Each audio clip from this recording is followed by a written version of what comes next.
আসসালামু আলাইকুম ওয়া রাহমাতুল্লাহি ওয়া বারাকাতুহু। হামিদান ওয়া মুসাল্লিয়া আম্মা বা'দ। সুপ্রিয় দর্শক শ্রোতা, আমরা আজকের এই পর্বে আলোচনা করব মাহে রমজান কেন্দ্রিক আমাদের সমাজে বহুল প্রচলিত একটি ভুল ধারণা নিয়ে। প্রিয় দর্শক, আমরা সকলেই জানি পবিত্র মাহে রমজান একেবারেই আমাদের দোরগোড়ায় চলে এসেছে। মাহে রমজান নিয়ে আমাদের সমাজের অনেকেরই একটি ভুল ধারণা, সেটি হলো আমরা মনে করি মাহে রমজান 3 ভাগে বিভক্ত। প্রথম 10 দিন রহমতের, দ্বিতীয় 10 দিন মাগফিরাতের এবং শেষ 10 দিন নাজাতের। মাহে রমজান কেন্দ্রিক বিভিন্ন প্রতিষ্ঠান থেকে যে ক্যালেন্ডারগুলো ছাপানো হয় এবং সাহরি ও ইফতারের সময়সূচির যে লিফলেট বিতরণ করা হয়, সেখানেও এভাবেই দেয়া থাকে রহমতের 10 দিন, মাগফিরাতের 10 দিন এবং নাজাতের 10 দিন। প্রিয় দর্শক, আমরা আজকের এই আলোচনায় জানার চেষ্টা করব পবিত্র মাহে রমজানকে এভাবে রহমত, মাগফিরাত ও নাজাত এই 3 ভাগে ভাগ করার বিষয়টি সহি বর্ণনার আলোকে আসলে কতটা প্রমাণিত। প্রিয় দর্শক, এক্ষেত্রে প্রথম কথা হলো এই ধারণাটি মূলত এসেছে হযরত সালমান ফারসি রাদিয়াল্লাহু তাআলা আনহুর একটি দীর্ঘ বর্ণনা থেকে।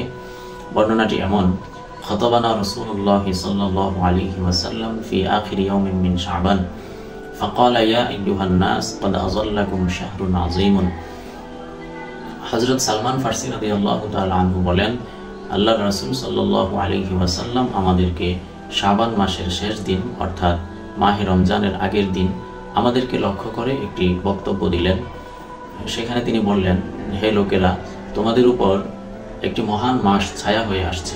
দীর্ঘ বর্ণনার এক পর্যায়ে আছে ওয়াহুয়া শাহরুন আউয়ালুহু রাহমাতুন ওয়া আওসাতুহু মাগফিরাতুন ওয়া আখিরুহু ইতকুম মিনান নার।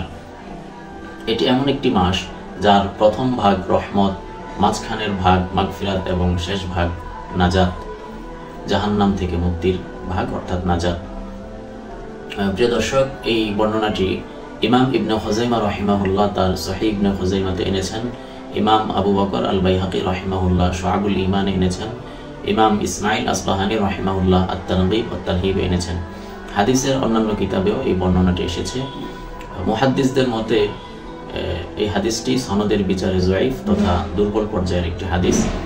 কাজেই এই হাদিসকে ভিত্তি করে এরকম ধারণা পোষণ করা কিংবা এভাবে বলা থেকে আমাদের বিরত থাকা উচিত।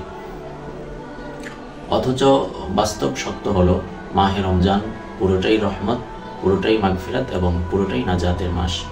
প্রিয় দর্শক, মাহে রমজান যে পুরোটাই রহমত, মাগফিরাত এবং নাজাতে ভরপুর, এ সংক্রান্ত আমি আপনাদেরকে অতি সংক্ষিপ্ত 3টি হাদিস শোনাতে চাই।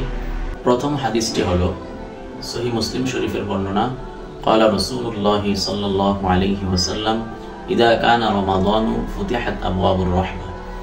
আল্লাহর রাসূল সাল্লাল্লাহু আলাইহি ওয়াসাল্লাম বলছেন, মাহে রমজান যখন আসে তখন রহমতের সমস্ত দরজাগুলো খুলে দেওয়া হয়। প্রিয় দর্শক, এখানে প্রথম 10 দিনের কথা বলা হয়নি, বরং গোটা মাহে রমজানেই রহমতের দরজাগুলো উন্মুক্ত থাকে। তো বোঝা গেল মাহে রমজান পুরোটাই রহমত।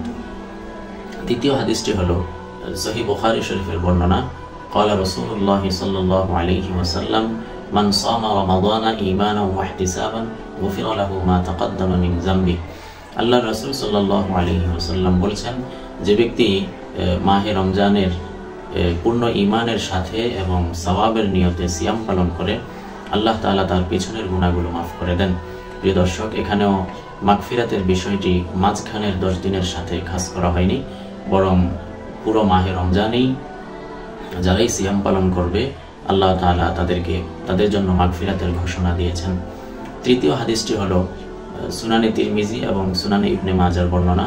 ক্বালা রাসূলুল্লাহ সাল্লাল্লাহু আলাইহি ওয়াসাল্লাম ওয়ালিল্লাহি উতাকাউ মিনান নার ওয়া যালিকা কুল্লা লাইলাতিন। এটা সুনানে তিরমিজির বর্ণনা। আর সুনানে ইবনে মাজার বর্ণনা হচ্ছে ওয়া যালিকা ফি কুল্লি লাইলাতিন। রাসূলুল্লাহ সাল্লাল্লাহু আলাইহি ওয়াসাল্লাম বলছেন যে রমজান মাসের প্রতি রাতে আল্লাহ তাআলা অসংখ্য জাহান্নামীকে মুক্তি দিয়ে থাকেন। প্রিয় দর্শক, তো বোঝা গেল নাজাতের যে বিষয়টি, জাহান্নাম থেকে মুক্তি দেওয়ার যে বিষয়টি, সেটি কেবল রমজানের শেষ 10 দিনের সাথেই খাস নয়, বরং গোটা মাহে রমজানেই আল্লাহ তাআলা অসংখ্য জাহান্নামীকে মুক্তি দিয়ে থাকেন। সুপ্রিয় দর্শক, আশা করি আপনারা বিষয়টি বুঝতে পেরেছেন। আসুন আমরা যে কোনো ইবাদতের ক্ষেত্রে ভুল ধারণা এবং ভুল আমল করা থেকে বিরত থাকি এবং সঠিক বিষয়টি জেনে ভুল শুধরে নেওয়ার চেষ্টা করি। আল্লাহ তাআলা আমাদেরকে তৌফিক দান করুন।